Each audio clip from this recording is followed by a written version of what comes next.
Welcome into the Graham Lincoln Mac Lane podcast, presented by Ingles, the official supermarket of Graham Lincoln Mac Lane. Mac, we have been waiting for years. I mean, since this game was announced to discuss it, which was years ago, by the way. Number 4, Clemson versus number 9, LSU, 7:30 p.m. ABC. This game is just going to be everything. We're going to get into the game, Mac. You're going to be there. I know you're excited about that. I'm still game time decision. Are you? Okay. Game time. I like that. I want people to think, because I posted that video, oh, maybe she's still going. Absolutely not. I was never going to go. Like, you people are crazy. If you want to have your baby in a football stadium, you're insane. Hey, shout out to the women, though, that were flooding your mentions talking about, I was there and I hope I had a baby in the stadium. I as someone who's had a baby, there's just no way you hope for that. There's no way. There's no way. It's a cool messy process, Mac. It's a little messy. Yeah, you've been there. But anyway, Mac will be there. I will probably be put into labor by the game, I can only assume, on my couch. But before we dive into this game, Mac, and we have so many thoughts, we're going to give our picks and all that. We talked with Adam Randall, who is the starting running back for Clemson, transitioned from wide receiver after the ACC championship last year. Dabo told us this whole story on our season preview episode, so go watch that if you missed it.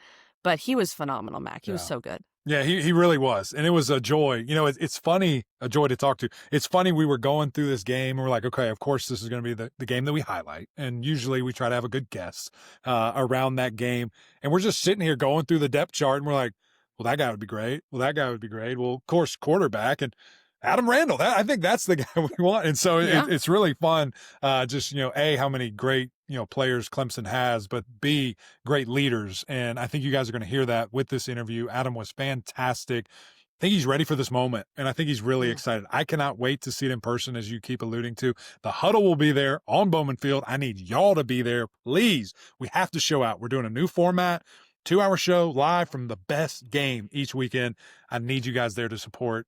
Clemson's the best, so we need to show that for a reason. But anyway, really quick, we're going to get a message from our friends at Ingles, which I will be hitting that up as soon as I get to Tiger Town, to the Ingles that raised me over on Issaquena Trail. I cannot wait.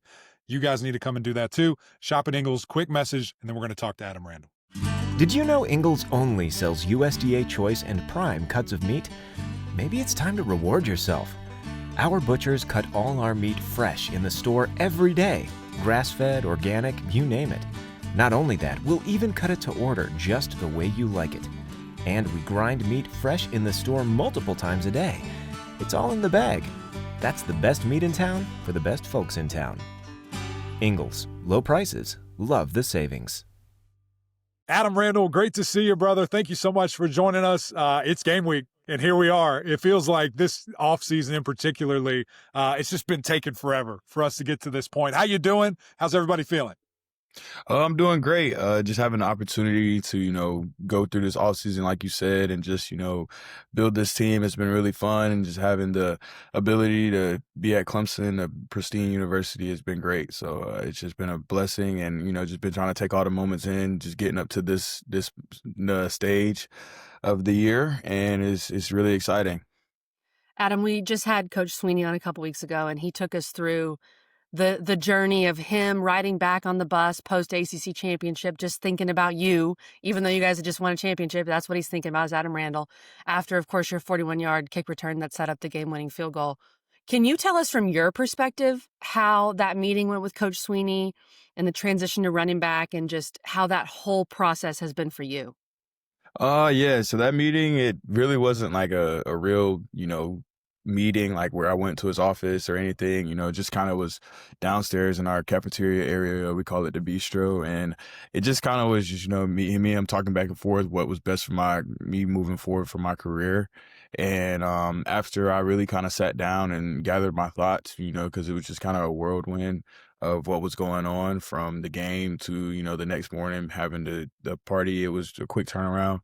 So, just after gathering my thoughts, talking with my family and, especially my brother, he did, he said it would be a really good move for me, just, my size and, not having to worry about, different things I would have to worry about at receiver, and I can just go out there and play definitely a lot freer And I thought it was just a great move for myself. And so that's why I took Coach Swinney up on his opportunity. And, it's great that, I don't have to use this, have another, go somewhere else to have another opportunity. Having the opportunity here was the biggest part for me.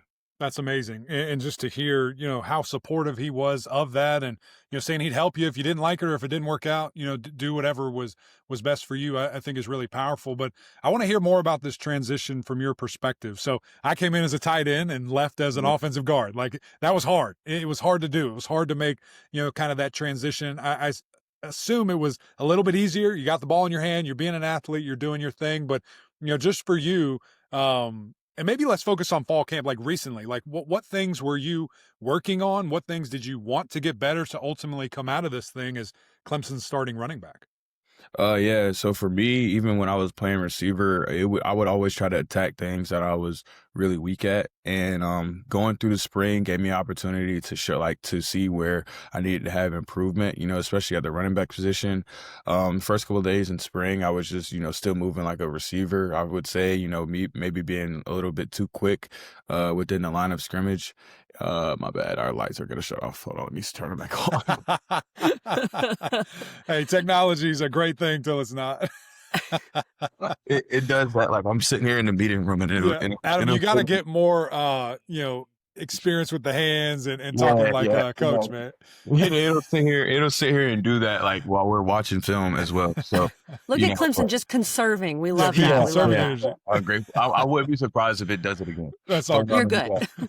So back, like I was saying, in spring, I was being a little bit too quick at the line of scrimmage, especially with like inside zone stuff and things that I wasn't really accustomed to playing receiver. But coming back into camp throughout the summer, I really focused on those things. A lot of quick lateral quickness within the offensive line, and just being comfortable within bigger humans and just moving around them. And I just kind of took it day by day throughout the summer, and sometimes it was a little bit more difficult than others, especially in the spring. But like when I felt like I came back in camp, I felt like I had a good ground base. So I just improving on that throughout every day in fall camp. Thank the Lord that I was healthy every single day. And just having an opportunity to go out there and, compete was a really big thing for me. A lot of people come up to me and ask, like, is it different in pass protection? It is a little different, different bigger bodies that you have to block, but the identification piece is the biggest part. And, Coach Luke and Coach Spiller have really taken me under their wing, just identifying the people that I need to be blocked up on while we're in pass protection and things of that nature. So I think that, me being able to go through spring and camp was the biggest blessing because I've really grown a lot, throughout those time periods. Yeah, that's a great point. And, you kind of just answered a question that we probably would have asked about pass protection, but you also know the offense so well that that's probably made the transition a bit easier. We know you're really tight with your quarterback, Cade Klubnik. We know the running back and the quarterback have to be on the same page at all times. How has he helped you with this transition?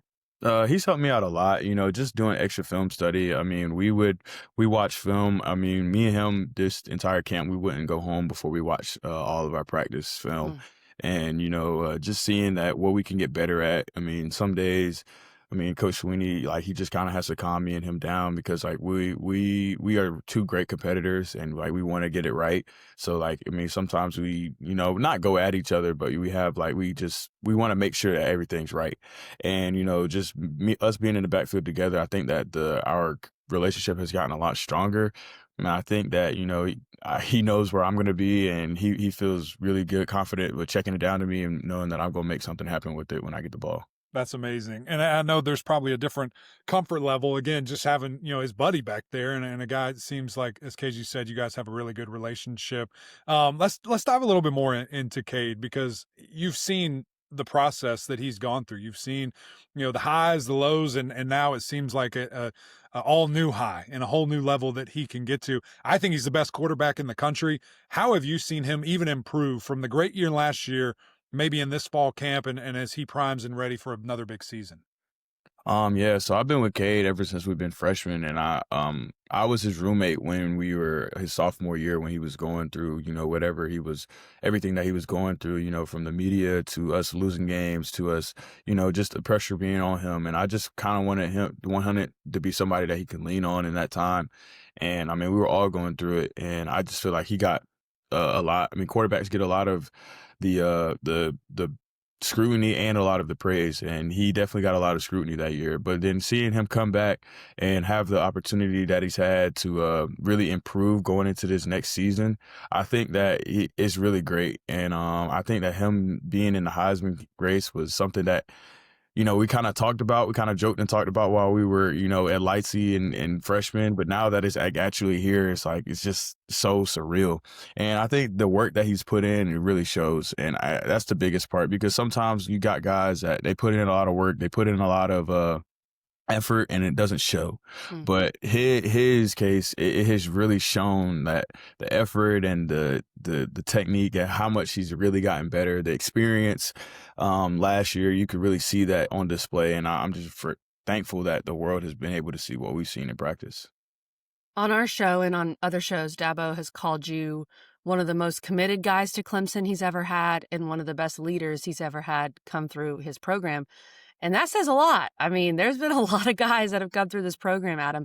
Where do you think that comes from for you, that leadership piece and that commitment to Clemson piece?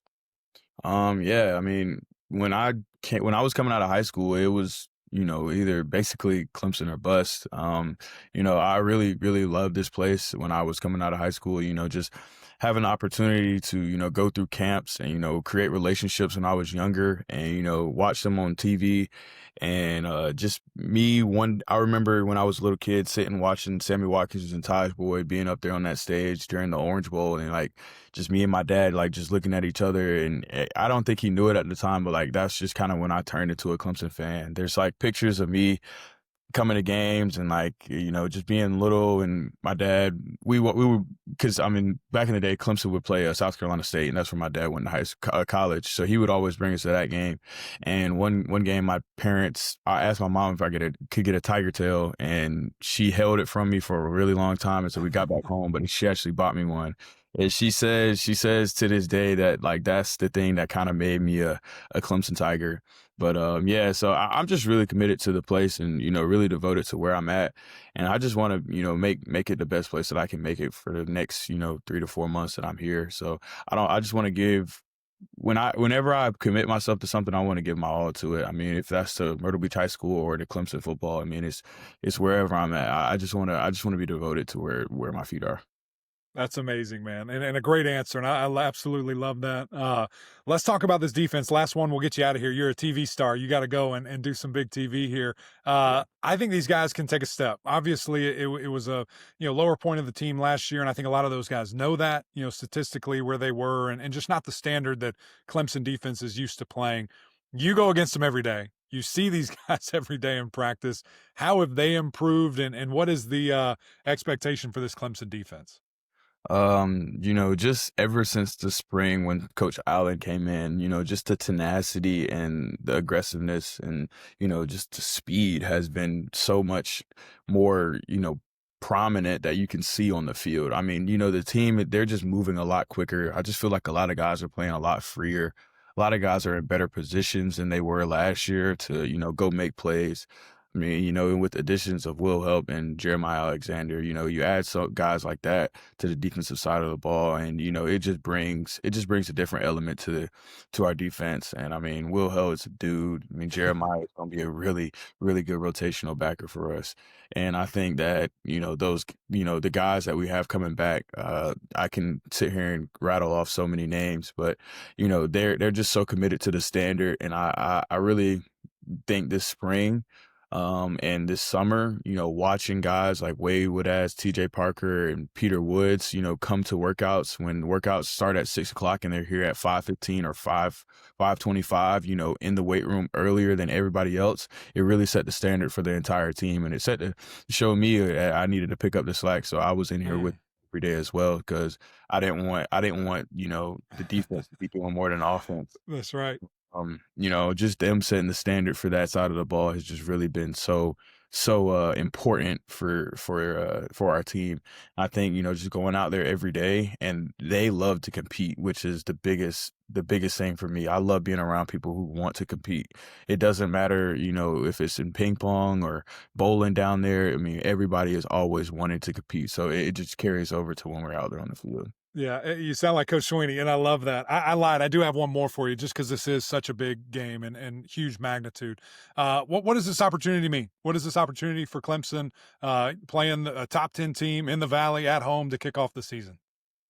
It's what you dream of as a kid. I mean, you see Coach Sweeney drenched in a raincoat saying, "Bring your own guts." This is what type of game it's going to be. And I remember watching games like this when I was a kid, and now just being able to be playing in it. I think that everybody on our team is really locked in and focused on the season ahead. But we know how important it is to get off to a good start. Yeah, well, we're super excited for you. Can't wait to see it, Adam. Great to talk with you, man. Thanks for your time. Thank you.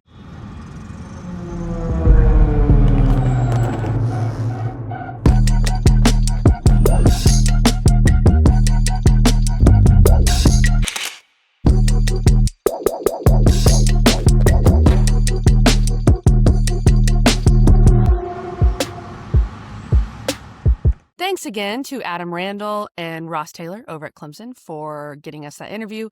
We imagine the requests going into Clemson this week, and of course LSU as well, have been insane. So we appreciate the time of Adam Randall, the new starting running back for Clemson. And we'll get into the run game for both these teams because I think it's going to be a really big factor. But first, Mac, I want to start with these quarterbacks. It's very rare. You've got the preseason. This is from the AP. Okay, so probably the most respected All-American poll. Preseason first team quarterback in Cade Klubnik for Clemson. Preseason second team Garrett Nussmeier from LSU. As we're looking at right now, the consensus two best quarterbacks in the country. Yeah. And so as I'm diving deeper into these guys, this is Nussmeier's second full year as a starter and Cade's third, if you will. It's interesting because I still feel like both guys have a lot to prove. Now, I think these are probably the two best quarterbacks in the country, but I'm just going to throw some numbers out here, Mac, because I like numbers.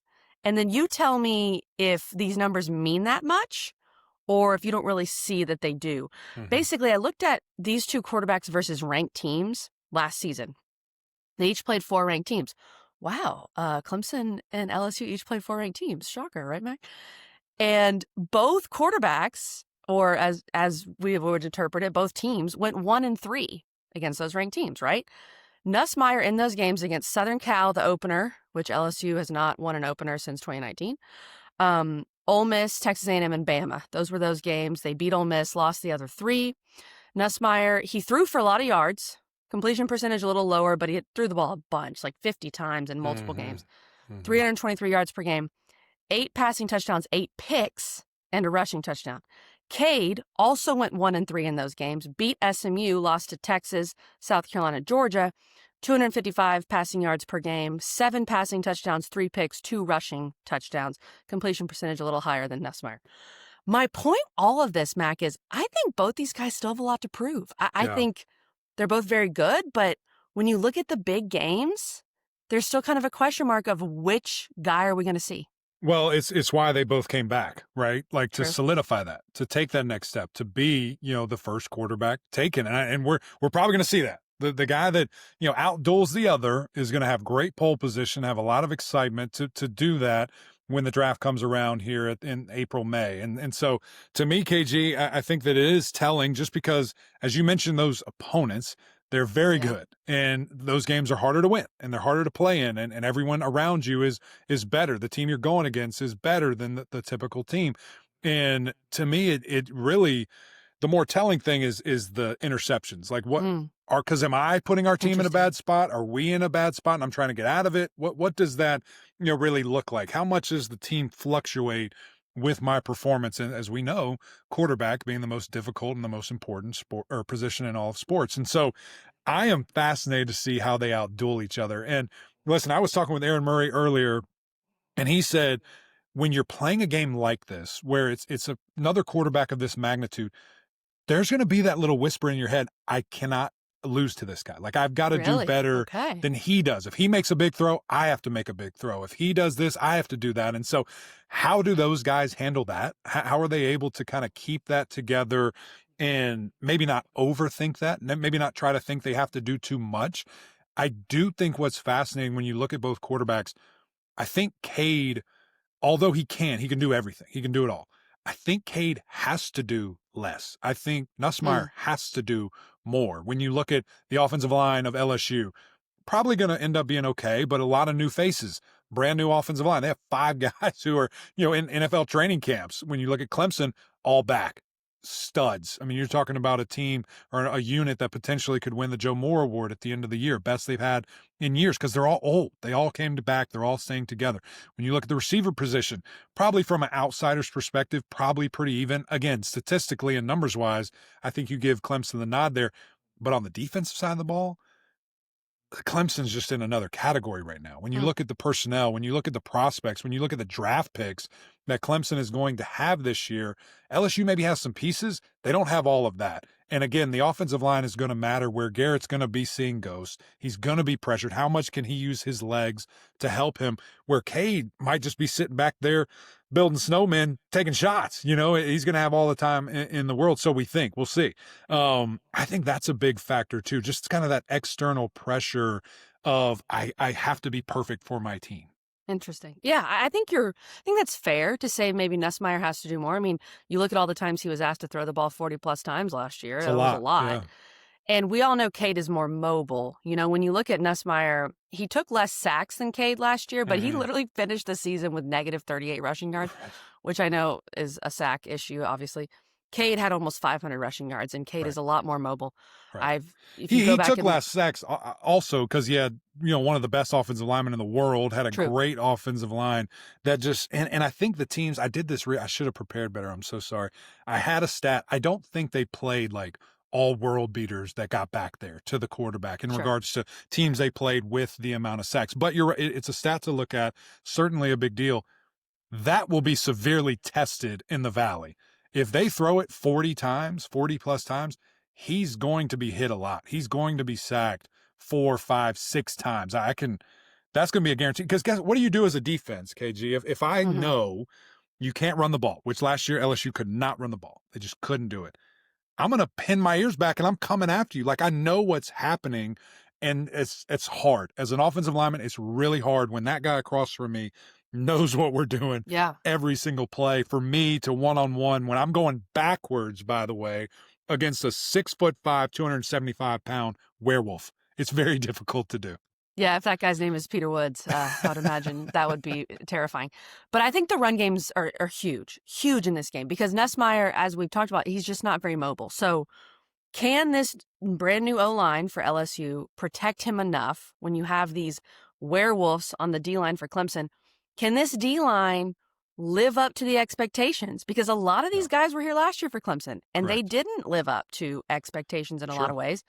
And you look at the weakness. You mentioned LSU really struggled to run the ball last year. Totally agree. Clemson really struggled to stop the run last year, giving up 160 yards per game. So what breaks there, right? Like, can Clemson show improvement? Is LSU going to be able to run the ball and take some pressure off of Nussmeier? I think that's a big question. But the mobility of these two quarterbacks, I think Cade's mobility is going to be a factor here. And if you're the Clemson D-line, like, this is where you make your money. This is where you show. People are talking about, are you the best D-line in the country? Correct. Well, a team like Florida sacked Nussmeier 7 times last year in one game, showed that they could get after him. If Clemson's able to do that, then I think that bodes really well for the Tigers. It 100% does. Clemson Tigers. Right. That's right. Got to be specific. Here's the deal. I think, too, about that defense, and maybe this is just pride and arrogance. I don't know. But Peter Woods is sliding in to the inside. He was out of position last year. He had to, though. That was the best option that Clemson had. Not the best option for him. Overall, probably not the best option for Clemson. Now that he's back inside, you have Will Held, who we just heard from Adam Randall. And speaking, we didn't ask about any transfers. That was the first thing he brought up when we asked about the defense. That's going to be impactful. You have legitimately 4 guys on that front line that are going into the NFL next year that are going to play and probably be starters in the National Football League. That's a big deal. That's a huge advantage point. You've got two linebackers in Sammy Brown and Wade Woodaz that are as good as it gets. Then you've got, Alexander coming in off the bench, or if they do kind of a 3 or a 4-3 look, playing right there with him. That, again, looks like a Greek god. I mean, that guy looks like what you think an Alabama, a Georgia, a Clemson, Ohio State linebacker, should look. And that guy's coming off the bench. And so for all those reasons, KG, to kind of be the cherry on top, Tom Allen and his passion, his coaching mentality, his charisma, his scheme, what we've seen, that defense is going to be one of the best in the country. And I totally hear what you're saying. Prove it. Show me, because you have the same guy. Like, it's the same guys. And That's you couldn't do it last year. Yeah. I think we're going to see a big difference. I think Peter sliding in, Will Held coming in, huge difference. And some other guys like Steph Green, number 90, defensive tackle, popped when I was at practice. I mean, I'm watching that guy like, who the heck is this? Freak show. Amir Adams, big, nasty freshman. Cade Denhoff, defensive end, great depth there. Jaheim Lawson, Shaq Lawson's brother, guy I played with.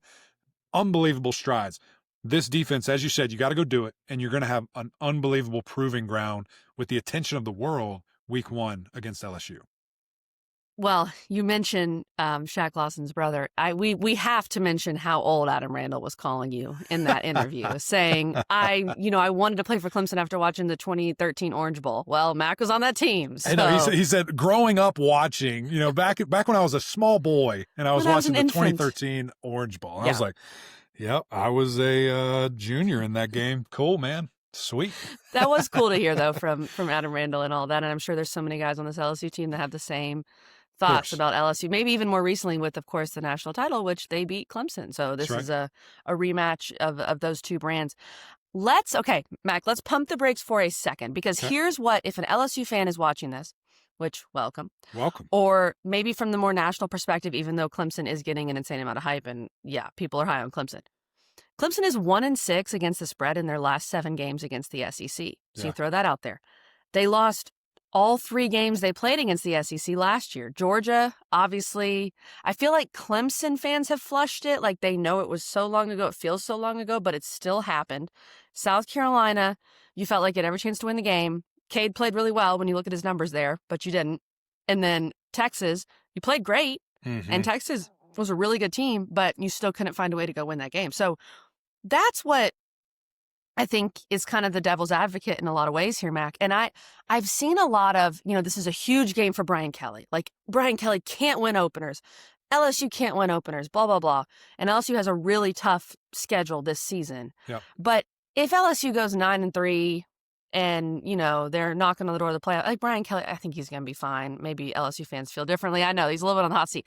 But when I flip it here, Mac, like, for Clemson, the national people are saying, okay, Clemson, you can lose this and make the playoff. You did it last year, right? You lost to Georgia. You didn't even look competitive. Still made the playoff. And that's fine.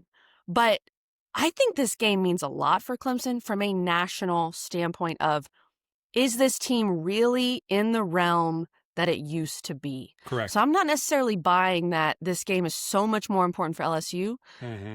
Yeah, Clemson's probably going to win the ACC. Okay, and they're going to get in the playoff. But that's not really what Clemson is about, Mac. Correct. I mean, you know that firsthand. I think this game's huge for Clemson. Yeah, no, it's winning these type of games. And Clemson has not done that in recent history. And as recent as last year, getting blanked when you play these guys. And that's what we did, right? That's the shift that occurred. We beat Auburn opening weekend. We beat Georgia opening weekend. We beat LSU in a bowl game. We beat Alabama in a national championship and beat South Carolina time and time again. So that is what I wanted to see how I could word that somehow. I was wondering what you were going to say. That was as easy as I could go. So it should have been like 8 straight years, but whatever.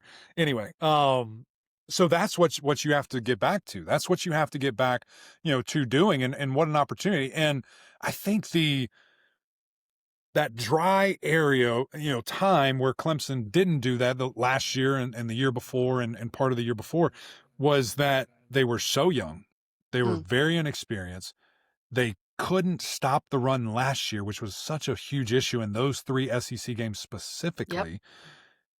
It just feels like all that's out the window. It feels like this is more of a 2015. This is more of a 2016, 2018 type of team with the buildup of it, with the surrounding pieces, with the surrounding players.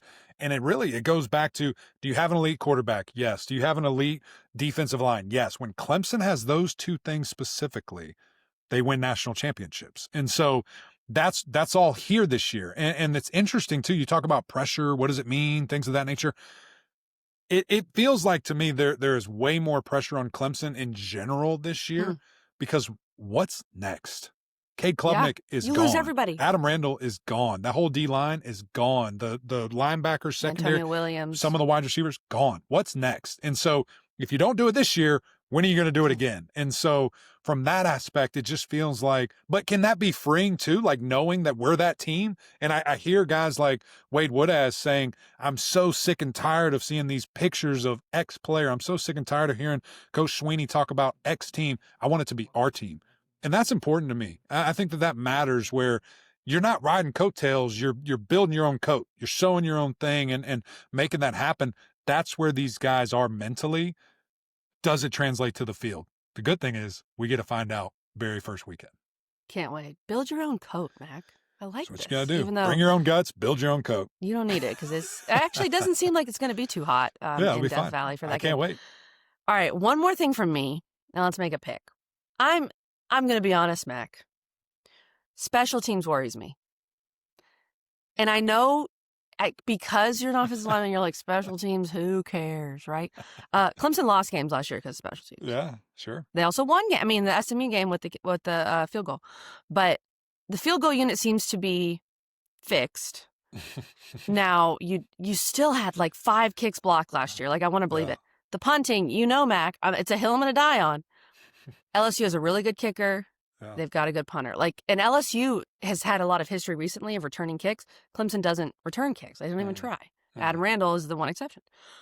It worries me. Am I just like, are you going to just say, get over it, Kelly? It's not going to be a factor? Because in a game, if it's going to be close, which I think it will be close, I don't think Clemson's blowing LSU out. I feel like I'm just scarred. Anytime the field goal unit runs out, You start I just don't want to trembling. watch. You start closing your eyes. Yeah, I don't want to watch. Very, very valid points. Thank you. Don't think it will matter in this game. Okay. I don't think it will matter. But Okay. it will eventually. It will eventually, right? Like, there's going to be a time where you need to flip the field, and if you can't do it, but are the guys good enough to handle that? We'll see. It is a fascinating issue, and it is the third piece of the game, and sometimes the most important part of the game. And if you're not successful, it's tough.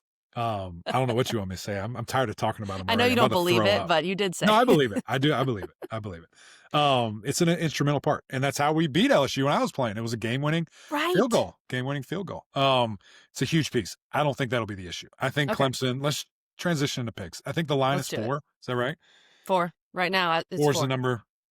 I feel super confident in Clemson. I think they win by 10 plus. I think that Cade outduels Nussmeier. I think Nussmeier is hit a lot. I think that they can't run the ball. They become one-dimensional.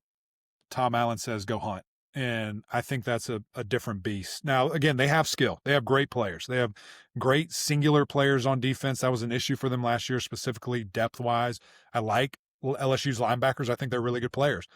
But how can Cade Klubnik tear them apart? How can he make them wrong no matter what they do? Now, if they blitz, he's going right behind their head. If they're in coverage, he's checking to run. Just things like that he's a senior now. He can take these things on. I think Clemson operating in the red zone is a huge deal. Scoring touchdowns in the red zone is a huge deal. It's a huge point of emphasis for Cade Klubnik and for Clemson. They were horrific at that last year. You cannot do that this year. You cannot kick field goals. You can't get field goals blocked. You have to score touchdowns. And I think they'll do that. I think he's ready to do that and to take that step. So give me Clemson big. It's a great point about the red zone. I think the D-line, the Clemson D-line versus this LSU offensive line, specifically, can Nussmeier stay upright, avoid taking sacks? That's a huge factor here. And look, Tom Allen is much more of the Brent Venables mold. I feel like this defense is going to be blitzing. This defense is going to be aggressive. I'm not saying it's going to be the Auburn game from 2017 when There's a lot of sacks that game. just like I was 13 there. It was sacks. fun to watch. It was fun to watch. But you look back at like the Florida game for LSU, like I mentioned, when Nussmeier was sacked 7 times. Like his lack of mobility, I think, is an issue. Correct. And I'm sure they'll have a plan. But this D-line, if they can play like we think they can, Correct. I think it can be a huge factor, Mac. I think if you're taking Clemson to win, you probably take Clemson -4, which I agree with you. What do you think of the total? 57.5. Kind of low. It's 2 really good teams. It's a big moment. It's the first week game 1. of the year. Yeah, it's week 1. Over under on that. I would almost lean under. I think there's going to be some feeling out early. Maybe guys too hyped up, right? I mean, you've played in this. Could be a game like this. I think that's what Vegas wants you to do.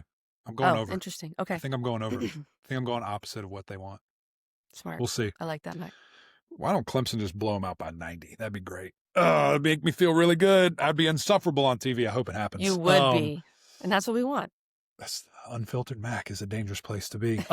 Hey, we appreciate you guys tuning in. If you're here watching and you've lasted this long and you haven't subscribed, hit that button below you. Hit the alerts.